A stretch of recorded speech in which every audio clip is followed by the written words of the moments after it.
Dream 246, Jesus, John 15-17 and Buried Hope received on Thursday, June 1, 2017 Communion. Dear Father, thank you for another day. Thank you for all that we have. Thank you for the peace of having my children here with me. Thank you for having my husband's children with us also. Thank you for our home in a beautiful place. Even though spring came late here in our region, the promise of summer has come quickly and the blossoming trees are now turning to green. Today, I give you a heart of extreme gratitude. I love you, Father. You protect us and sustain us. Your laws and gentle rebukes keep us on the good path. Your words are like diamonds, treasures on the journey of life. You are my greatest treasure. You are my Father, my friend and my counselor. Everything that you do and or allow is for the benefit of our hearts. Your treasure is our hearts. I have been running from you lately. I have been running away from coming to you. I just know that the enemy has done his best to try and keep me from you. I am sorry, Father, please forgive me. I should be pressing into you, not running away from you. I must be honest with you. I do not like what you have been showing me through my dreams and visions recently. So much more now makes sense, but I am still wrestling with how I feel about it. At one time, I somehow thought all of the watching Christians would gather together and intercede to stop the evil plans of the wicked. However, I have since come to realize that, without the fulfillment of your prophecies in both the Old and the New Testament, there would be great confusion. I have recently been shown things so intricate and deep, so diabolical and so unbelievable. Well, as it stands today, I am clearly not prepared for what is coming or what is already here. Well, I should really emphasize again that it is already here. Well, they are already here and they continue to be like a tsunami spreading wherever there is available land. They need no invitation to do so as, even without invitation, they still come. So now what, Father? In my current state, my heart will surely fail. Without you strengthening us soon, we will not last. You have been instructing me about the hidden enemy and his works over the course of my entire life, yet now I see that I am still not adequately prepared as I am today. I had thought that I was prepared at one time, but I really was not back then and I am certainly not as I am now. There, I am admitting it freely. Father, I admit that I am not prepared right now as I currently am. I need your help, Lord. As a baby Christian, I used to foolishly think that Jonah was just a big baby. Well, now I realize that I was wrong about him. If I insert myself into his place and came against an enemy as scary as the inhabitants of the city of Nineveh must have been, what would I have done? I may have talked a big game, but I now realize that I am more like Jonah than I would have ever thought. Subdream 1 begins, a family slaughtered, May 20th, 2017. I saw a married couple living in the Middle East on a missionary trip. They had many young children and they were all there with them. One night, some evil men broke into their house. They then threatened the father and husband, a man of God, with an evil choice. Men of the false God, you must declare our God as your God. You must accept our God or you will watch us as we rape your wife and children. If you do not accept our God, we will then slaughter all of them right before your very eyes.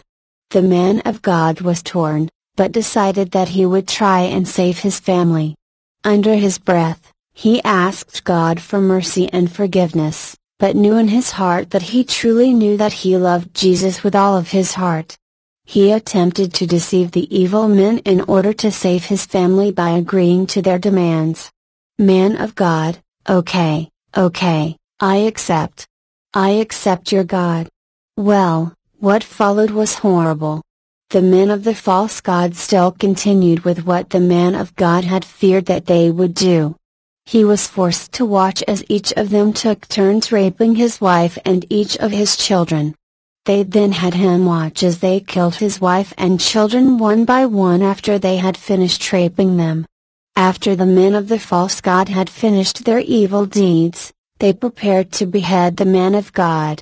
Just as the man of God was about to be beheaded, he cried out to God in great agony. Whoa! His wails were unlike anything I had ever heard before, and I found it incredibly hard for me to keep writing this. I was then strengthened to continue. Man of God, crying out, "O Father, forgive me. O Father, forgive them." I woke up right as the machete was being swung down on the man's neck. Subdream 1 over. This was just one of the many dreams I have recently had on the same topic. It has since made me truly realize that I had failed to understand the magnitude of what is coming to the nations and, in reality, is already here. Now, if faced with the same situation as the man of God, could I truly trust myself not to do exactly as he had? In reality, how could any of us know what we would do if we were faced with this same horrible situation? Father, with my children in danger such as this, I feel that my lips would have done the exact same thing to try and save them. Subdream 2 begins, The Woman Riding a Bull, May 14, 2017. I saw an incredibly detailed vision of a woman with her breasts fully exposed mounted on a very large bull. The woman had extremely long thick black hair and wore a gold crown with jewels and pearls. She wore a cape of red velvet that was lined with purple silk and sheer pantaloons. She wore some type of elaborate jewelry and had a gold collar with chains across her breasts and stomach. I suddenly noticed that her arms had been cut off just below the elbow. As a result, she was unable to steer the bull that she was riding. In place of her feet, she had massive iron hooks, and it was quite frightening. A storm approached and started to kick up the dirt and sand like a dust devil. The woman then rode her bull out from the storm. However, after a short while, the woman was gone, vanishing without a trace. However, smoke had remained from where she had disappeared, and it seemed as if the smoke would never end. The bull then realized that this woman was no longer riding him and turned to look for her. Subdream 2 over. This dream awoke me out of my sleep and disturbed me greatly. While I quickly made a drawing of what I was shown, I left it out due to its, albeit necessary, explicitness. Subdream 3 begins, The Group Decrees World Unity, May 21, 2017. I saw a group of esteemed men with the same interests writing some orders. Once completed, a scroll was mutually signed by all of them. These orders had been written against the royal family of Mecca. Once the orders were placed inside 3 silver mesh canisters, their lids were sealed. One of the canisters was sent south and the other 2 canisters were sent to those who had committed fornication with her, the United States and Israel. While I was unclear as to how Israel would have been involved in any of this, I was not given any information. After this, I saw several very large attacks. The royal family of Arabia was soon gone. However, I did not see what happened upon the other 2 canisters' arrivals. I then saw this same group appoint a man over all of the lands. While I somehow knew that this man was well known to the world, I was blocked from remembering exactly who he was. While I could not fully understand the language that they spoke in, I could somehow see their plans. Another large scroll was then drawn up, like a contract, declaring that the world would have one religion and that all of the other religions would be under this one religion. I then saw that the names of all of the other religions were also written on this document. I remembered that the man who had been appointed seemed to be a type of leader, perhaps like a caliph, but was very evil. When the scroll was finally completed and ready to go out, it went out quickly. Soon after this, This group controlled all of the money, food supplies and gas and oil. I then noticed that all medical treatment now had just one source for care. There was also a declaration decreeing but one government, one religion and one bank, and on and on. All of these things were now controlled by this one evil entity. Subdream 3 over. Subdream 4 begins. The Destroying Mold spreads, May 25, 2017. I was in the pews of a church and watched a preacher preaching the gospel. When I looked up at the ceiling, I saw mold in the corners at the front altar of the church. The mold was spreading quickly, so fast that it was as if it was in a time-lapse video. I then saw that this preacher was then no longer able to speak the gospel of Christ.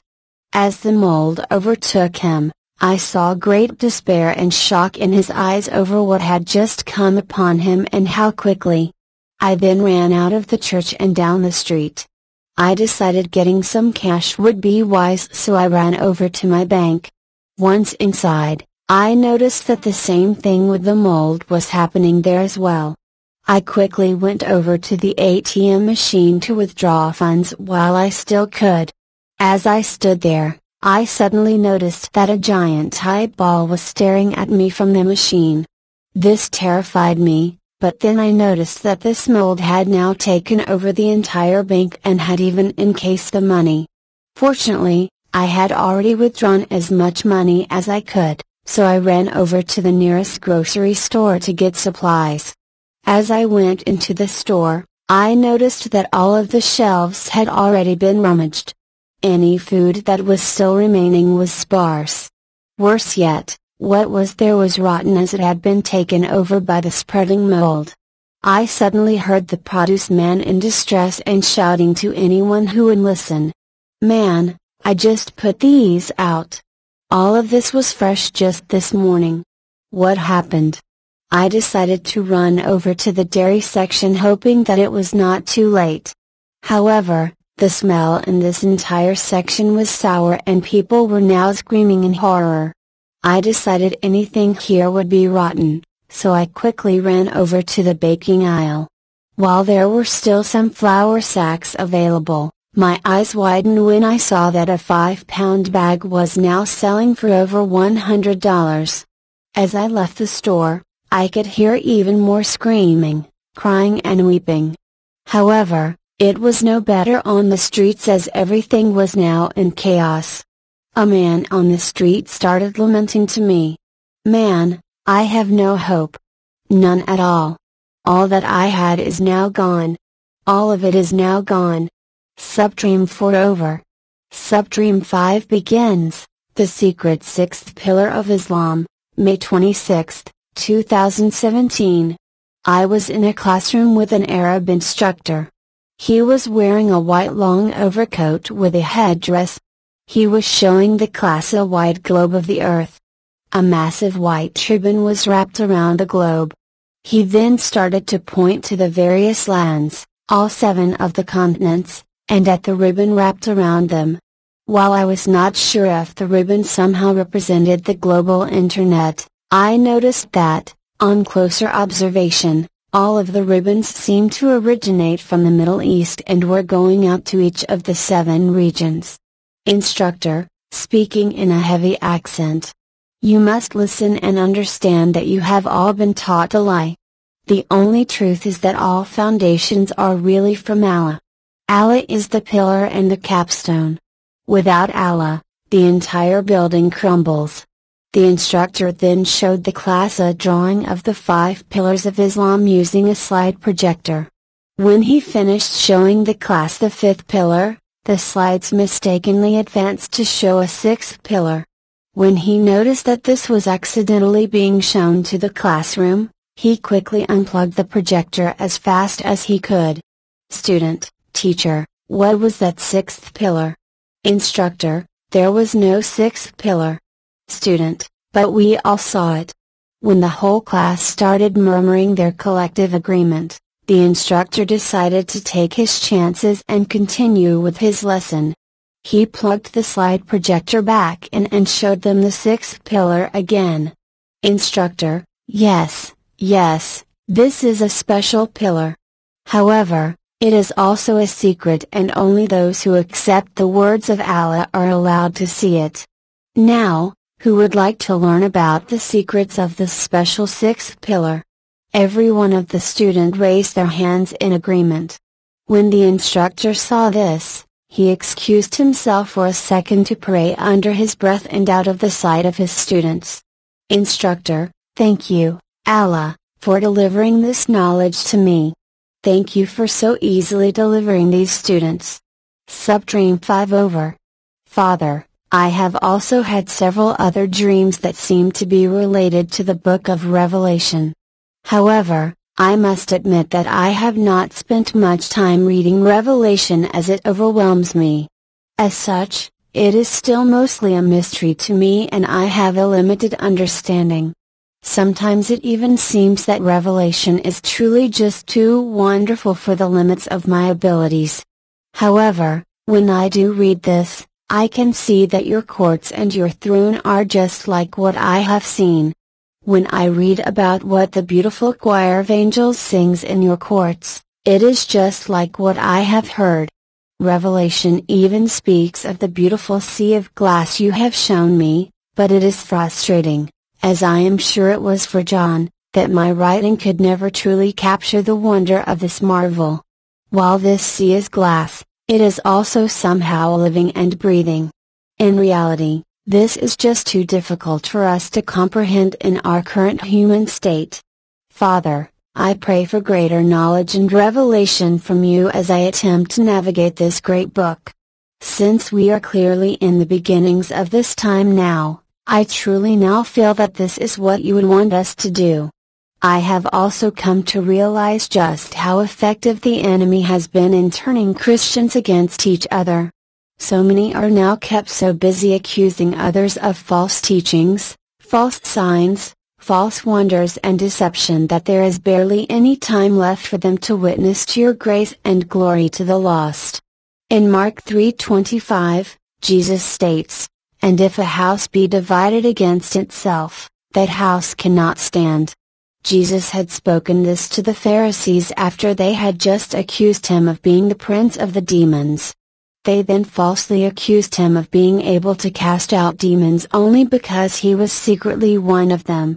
Jesus has often reminded me that there will soon come a time when we will also be accused by fellow Christians of working for Satan. Well, in reality, this time is here as I have already experienced this backlash from fellow Christians a few times. This backlash comes even though I clearly write of our love for all things God and the Bible. You would think that this backlash would be because I was writing about my relationship against God, but it is really because of my relationship with God. It is apparent that, not only is the world now backwards, so are many of God's followers. Now, God has specifically created us for a relationship with Him and has even told us that He would speak to us in dreams and visions during the end times. Even though what I have written is in line with the Bible and constantly points to the Bible, the attacks still come, almost always from those who should be supporting all of this instead. Quite simply, all of us were created to love, praise and worship Him. While we are also called to honor His creation, including the earth and the animals, and to love each other, we are to always love Him first and foremost and obey His commands and commandments. While nothing I have written in these dreams has contradicted this, anger still comes and will only continue to increase, mostly from fellow Christians. Father, you give us many warning in the Bible to not be deceived by various things, but especially by those who teach false doctrines. These false doctrines are variations of your word and have been sent by the enemy to lead your lambs to the wolves of a false gospel. It has worked and many now follow a false Christ, one who is the very opposite of the positive fruits of the Spirit. The leaders of these false messiahs then burden their followers with works, and one in particular even praises them for their deaths. Many in this one now coerce their sons and daughters to commit suicide, murder by encouraging them to sacrifice themselves by using hidden bombs to kill and maim others in the name of their God. It seems as if each of these false religions has the same common theme. Each of them has a long supplemental list of demands that are loosely based on one man's, or a woman's, interpretations and writings of excerpts taken out of context from the Word of God. Each one of these false messengers then keeps their followers hostage by requiring them to give a designated homage to get to heaven. This homage to their God could mean acts of service or sacrificing their money, land and children and on, but often all of it. They teach of a God that must be feared. They teach of a false Jesus that is actually the enemy in disguise, a wolf in sheep's clothing. Their promises of heaven and eternity are only available to their followers if they pay the price to their particular religion in full, whatever this may entail. In contrast, the one true Jesus of the Bible teaches us in Matthew 5:3 that blessed are the poor in spirit, for theirs is the kingdom of heaven. In Matthew 20:16, he teaches us that the last will be first and the first shall be last. These cults teach the complete opposite of our perfect Jesus. You, Father, are the God of justice, mercy and compassion. You even sent your Son, God in the flesh, Jesus, to show us the way to you through his love and sacrifice. He was and is the pure lamb given as a sacrifice, a scapegoat, to atone for our sins. He has risen. He lives. He is in those who accept him as their Lord and Savior. The Holy Spirit is our heavenly cell phone, a gift from you as a direct line to Jesus.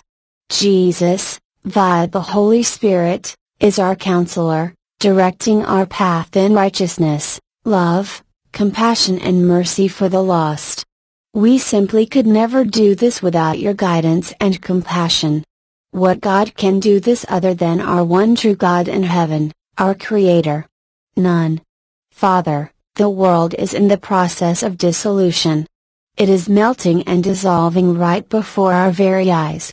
You have shown me a series of tentacles in which we, as a world, have lost all control to but a few.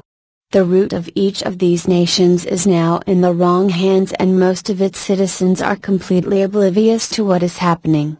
You showed me who now owns the financial markets and our mortgages and controls the banks. There is a deep root to this and it is hidden. Global food supplies are now completely controlled by those in power and not one has been elected. The spread of a mighty nation that has no land is not referring to Christianity.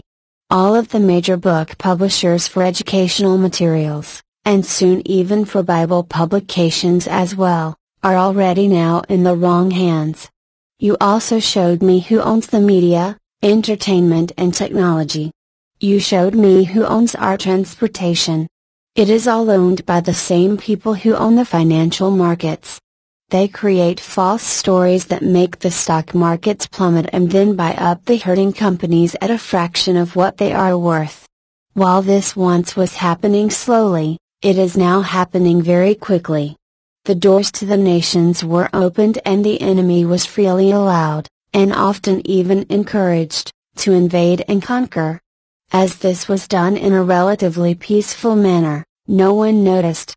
We are the spoils and the plunder and are now free for the purchase.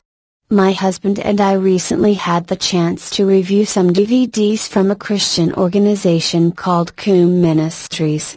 These DVDs taught us quite a bit about the inner workings of Islam as the head of it is a former Muslim. What these DVDs had confirmed as already happened is more than just a little bit frightening. Father, if you do not strengthen us soon, how will any of us survive? Several months ago, you showed me the United States as if it was a massive house. In this, Canada was its front yard, Mexico was its backyard and the countries to the east and west were its neighbors. You then showed me other things as well. The USA's bordering supply lines are now controlled by the enemy and are the gateway regions. These include the Aleutian Isles, Alaska to Russia, the Panama Canal region and Hudson Bay to Toronto. The North American continent is now vulnerable to takeover as these gateways are the USA's front yard and backyard. Worse yet, all of this is being done by invitation. Father, I do not want us to still be here anymore. However, if we must remain for a while as workers to bring in your harvest, please strengthen us and soon. Who will be able to stand if you do not strengthen us soon? Please hold us up. I recently stumbled onto one of the enemy's websites and they now refer to us as the Crusaders. One site even said, "Death to the Crusaders." So, Father, it seems as if we are now the Crusaders then. So, what does it really mean to be a Christian crusader? The atmosphere around us has changed even more recently and not in a good way. Anyone who now speaks anything contrary to a certain agenda is labeled hateful. In contrast, no one is able to freely talk about the good news of Jesus anymore, even when being extremely cautious. Just recently, a woman in Augusta, Maine had simply told a co-worker that she would pray for her because of her upcoming surgery. Nothing else was said and the two women, who attend the same church, had thought their conversation was private. While I am not entirely sure of all of the details of this story, it turns out that someone had overheard their conversation. The woman that dared to mention prayer at work was then fired. While she will most likely fight this in court, this still sends a message and puts her life in turmoil. Seriously, it is unbelievable what we are now witnessing. On Saturday, my husband, our two daughters and I were in our car as we pulled up to a stoplight. The vehicle in front of us failed to notice an elderly woman walking in the crosswalk. We then watched as, and in what seemed like slow motion, this vehicle then hit the woman. Despite our attempts at warning them by honking, she was struck down. I bolted out of the vehicle to see if she needed aid as my husband parked the vehicle and called 911. The woman hit was in the right as she was in a crosswalk and had the walking signal. When I reached the woman, she seemed dazed and confused. She kept stating that she was fine, but I could tell she was injured. At first, I felt that she was refusing our help because she was in shock, but I now believe it may have been because she was worried about possible medical costs and the time this could involve. As the paramedics checked over the woman and my husband gave his eyewitness statement to the police, I soon found myself standing next to the elderly man and his wife that had struck the woman. I overheard them both remarking about how wonderful it was that he had not been driving faster or the result could have been much worse. When I replied by telling them that this was a miracle from God, the man and his wife immediately stiffened up. I could tell that they were both uncomfortable by my seemingly innocent statement. While I should not have been surprised, I still was, as the response I had just received was so incredibly cold and seemingly out of place given the obvious miracle. Lord, has it really come to this? Tragedy strikes and you intervene to save them, but we are now no longer able to praise you openly for what you have done without being offensive? Father, I know that this has been a long rant, but I am struggling to wrap my head around this late hour. We have encountered so many struggles in the last few years and they continued even after these dreams began. In fact, and in the last few months, there seems to have even been an increasing ramp up by my enemies. Anyway, about a month ago, I ran out of my favorite late grape harvest wine, a 2012 vintage. Sadly, there is just no more of this particular wine left to purchase. The wine was sweet and I had used it especially for communion with you as per your leading. On a side note, I have been called away from my devotional chair before communion a few times and, each time I had to be away for some time, the wine in my tiny communion cup turned into sweet syrup, almost like white grape sugar syrup. The evaporation of the water seemed to create the sweet syrup. Anyway, Once I ran out of my favorite wine, I decided to drink a different wine that I had purchased a couple of years ago. At the time, it was simply because it was handy, but I now realize that there was a specific reason that I am now drinking this new wine for communion. It is called Buried Hope, a 2013 vintage. The label reads as follows: with Buried Hope, we are telling a story of promise. Great wines come from stressed vines. If vines are stressed, they react by producing fewer, but more complex and flavorful grapes. Our winemakers are dedicated to finding the most challenging soil environments, which stress the vines just enough to achieve the highest quality in each grape, leading to wines that truly reflect the personality of their origins. Father, Jesus is the true vine. However, for the purposes of this Buried Hope story, I feel as if I am one stressed grape here and that I am from a really stressed branch. Perhaps I should not feel this way, but I do, so please help. Jesus, Aaron, come up. I was standing in a massive vineyard in a grape-growing wine production paradise of epic heavenly proportions. There was row after row of perfected grapevines. The vines and trunks needed no training, guidelines or lead wires in order to grow. They stood perfectly on their own. There were several different varieties of vines there. The soil was the same as the Lord had showed me in previous visits. However, as a reminder, heavenly soil is perfectly aerated and really dense, yet light and airy. It is full of minerals and has the perfect pH and enzymes for growing perfect crops. There is no need for fertilizer as God provides everything in full perfection. There is no lack of balance, just perfect growing conditions. There are even diamonds in the dirt. Heaven is truly a perfected land and a grower's paradise. However, I should mention that I am not much of a gardener. I know very little about what is needed or even how to describe what I am seeing. However, I know just enough about landscaping on Earth to be able to say, wow, there is so much more here than meets the eye. I sighed as I realized how perfect heavenly gardening is compared to earthly gardening. There is no slavery or forced labor here. There is no anxiety or stress and the work is easy. All that is here is for the pure joy of working the land. Producing good things for God is even a form of joyful worship. Yes, even working the land here is a form of worship and stewardship, the pure joy of honoring God. This is why so many of the laborers here sing as they work. They sing with joy, they laugh and all of them are relaxed as they do it. As I walked through the rows of vines, I noticed that the time of the day seemed to be morning. Based on the dew, it may have even been late morning. The temperature was a beautiful mid to high 60s and I heard birds singing everywhere. I could also hear the faint sound of music, along with the sound of water and a waterfall. While I could not see where all of the sounds were coming from, I could see the morning sun shining on the grapes. The sun made the grapes reflect like pastel jewels on the vines. There were every shade of pastels, golds, light greens, dark pinks and too many other shades to count. It was simply stunning to witness.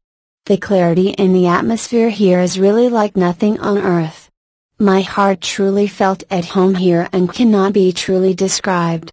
It is so beautiful here and so much greater than anything I had ever conceived in my old thoughts of heaven, even as a child. Jesus, Aaron, over here.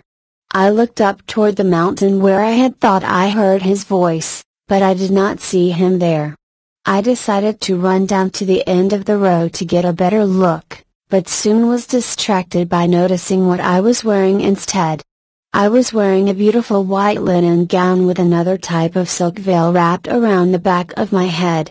It also wrapped around my arms and was so luxurious feeling.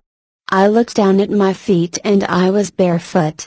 Like last time, I laughed with joy when I noticed that the dark soil here does not make your clothes or feet dirty here. I realized that the Lord had put me in bare feet, as He knows that I would not usually go outside, or even inside for that matter, like this. I simply do not like dirt on my feet, so I almost always have footwear on. However, here in heaven, well, this is awesome. I suddenly remembered I was looking for the Lord and called out to Him. Me, smiling. Lord, where are you? Jesus, Aaron, I am right here. I turned and looked all around me, but I still could not find Him. I decided to walk down a row of grapes that had an amazing vine canopy overhead. At the end of this canopy-like path, I saw a small bench next to a large rock that had water cascading down into a clear pool of fresh water. I realized that I was thirsty, so I quickly ran over and dropped down to my knees to drink from the pool. The water was amazingly cool and refreshing, as per usual. I stared into the water at my reflection and started to cry, as I could barely even recognize my healthy appearance here.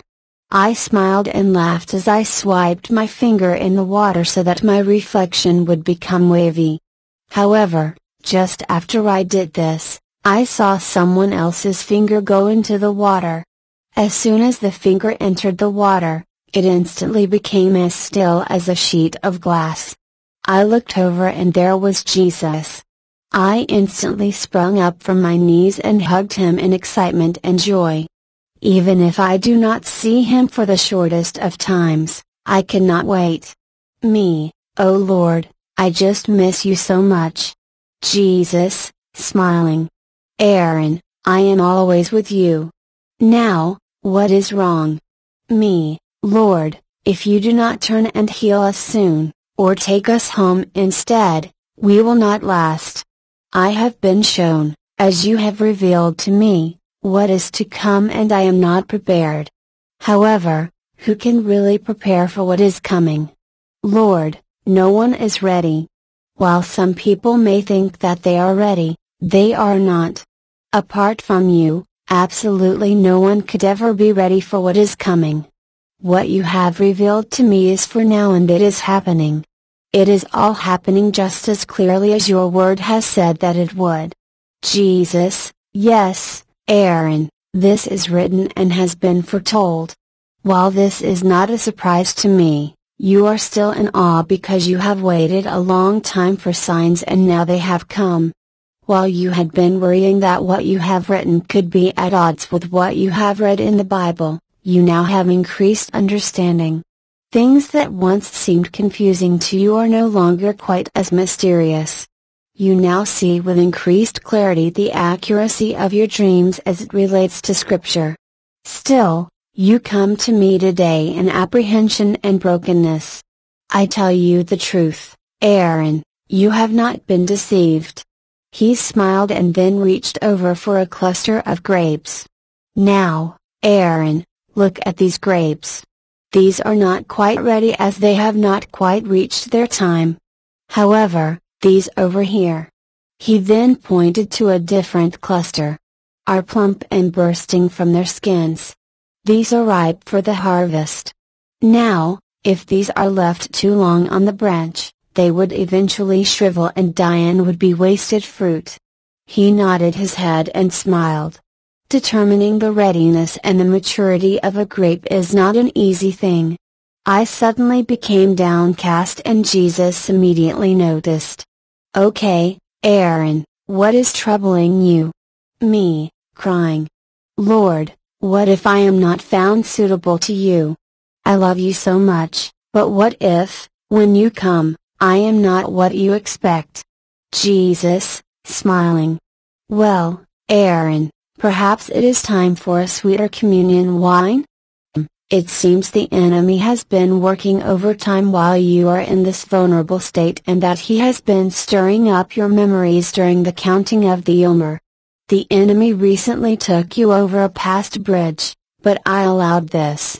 Now, you have already repented numerous times for each of your offenses and I had already forgiven you. Aaron, I do not keep a record of wrongs unless the wrong course is chosen, and I use this to get someone back on their chosen path.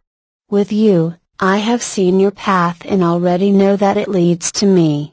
You are like a bride who, before her groom comes, worries that she will be rejected just before the ceremony starts. Aaron, do not worry, as the groom loves his bride. He smiled at me and I hugged him.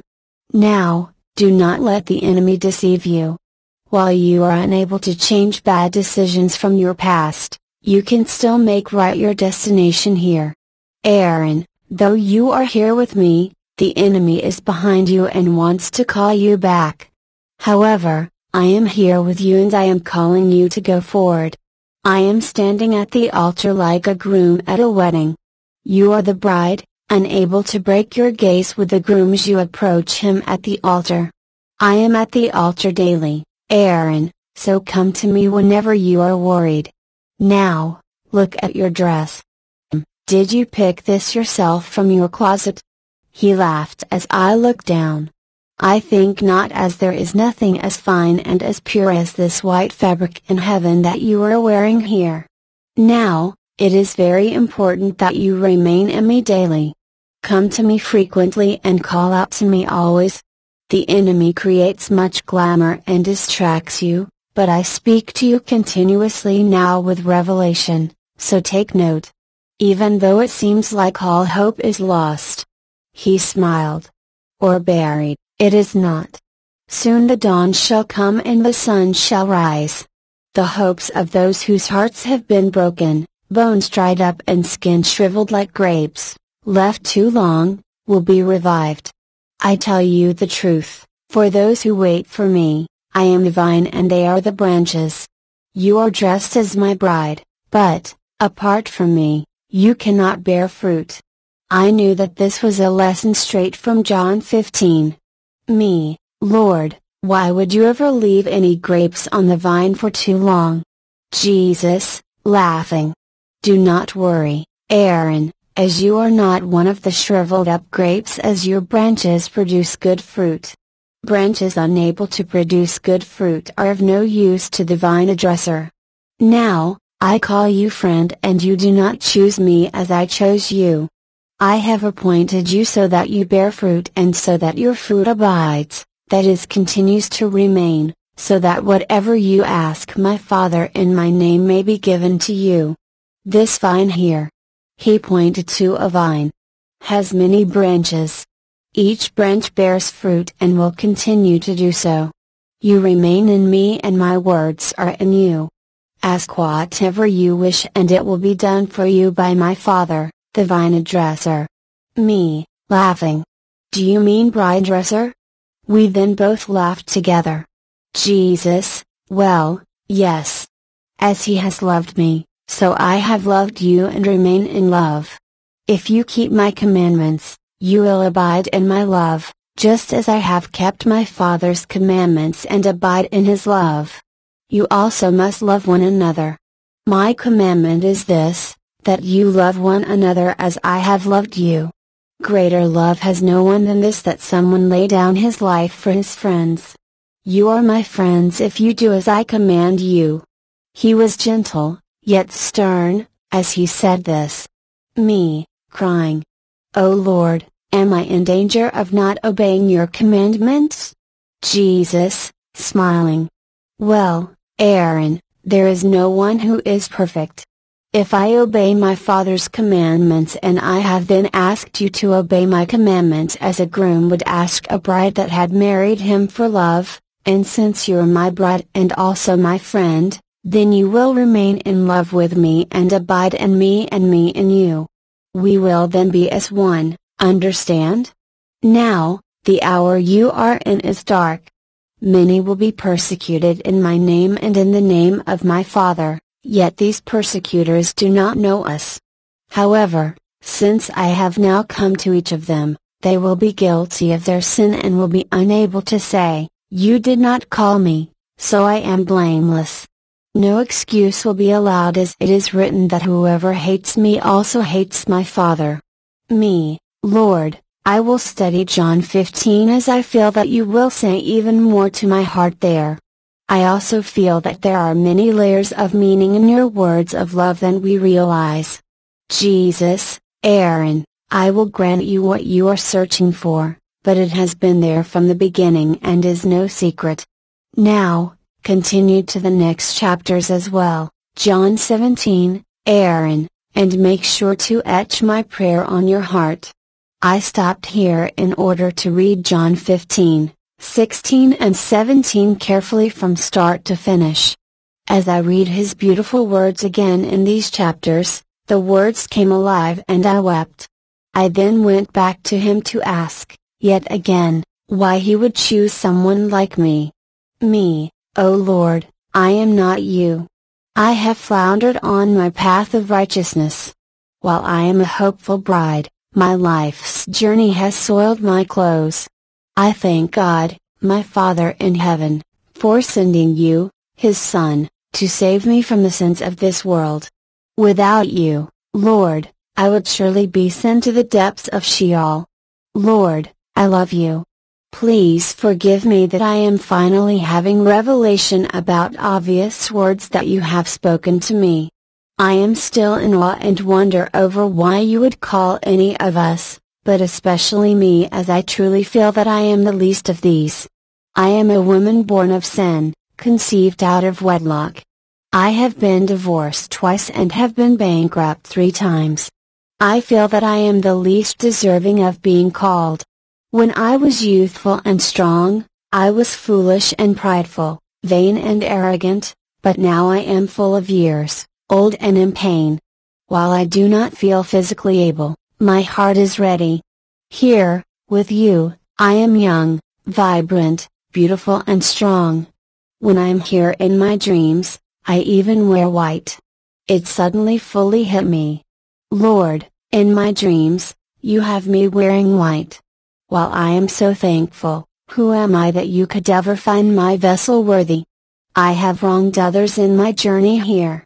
While I have tried to make amends with all that I could think of, some of their doors were shut. However, for the doors that were opened, I gladly walked through and corrected my wrongs as best I could. Lord, I so desire to be fully blameless before you. Please reveal to me anything else in this late hour that I can bring before you to ask for forgiveness. I would like to give you all of my heart so that no evil or unforgiveness remains. I do not want my lamp to be only half full of oil. Lord, I want to be ready and full of oil. Jesus, Aaron, I will give you the desires of your heart. You are my bride and my branch and continue to bear good fruit. Do not worry, as it is written that I am about to do something in your days that you would not believe even if you were told. Do not worry, as I will strengthen you for the journey. Now, read and receive my prayer, in John 17. I went to my Father in heaven, and this is for you, Aaron, so take careful note of what I asked, as my Father granted my request and you are as one to me. While I am not certain what all of this means, I joyfully accept. Jesus, you will, Aaron, you will, so do not worry.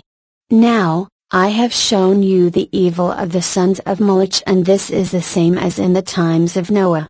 Understand the roots of Sodom, and that what is being worshipped is not that of fertility, but that of dung. Understand the hatred at the root and the rapid spread of evil. Understand that this is in all walks of life. Like yeast in a batch of dough, it spreads quickly, causing it to rise. So it is now, and this yeast is the great process of deception. It has spread across the nations. Along with this comes a veil of darkness. Elected officials, along with the elect, including congregations and even entire countries, have been in a daze. Though an army of darkness has come, this still comes with hope. Lord, how? How is there hope? How can this be when no one even listens to any of us anymore? Many Christians now believe that you would never call any of us, even though it is written. To some of these Christians, We are now even more deplorable than the deplorable. Jesus, smiling. Well, Aaron, I did not appoint them as your judge, right? However, I will see them in court here one day. Now, pray, as they are the ones who have been deceived. The more their opposite of the fruits of the Spirit are practiced and grows, the less room there is for good flavorful fruit on the branch, until no room remains. Aaron, the dark veil over them grows thicker. Many will be caught unaware when the veil is lifted. They will bargain, but I will not hear their self-accolades of being such hard-working servants for Satan. So pray, Aaron, as Satan is the lord of confusion. He is the enemy and is a wicked vine that has branches that abide in him as well. There is no fruit of the Spirit on his branches, only fruits of the drunkenness of evil wine. As the wicked partake, they are exposed as my Father and I see everything. Aaron, you have experienced the wine of affliction, yet you have remained faithful. Though you do not believe yourself worthy, I have still chosen you. Your heart is good and it is mine. You are mine and I have redeemed you. Now, I will pour good wine into you. You will then pour out good wine on others. Your vessel and wineskin is good. Some will drink what is good and will be changed. However, some will refuse what is good. However, for you, it matters not as I am with you and you already reside here with me. You do not belong there, but here, understand? Me, yes, Lord. I am an alien there and heaven is my true home. Jesus, very good, Aaron. Now, enjoy the beautiful day that I have given you. I will continue to bless you, so do not worry. He reached over and hugged me. Dream over.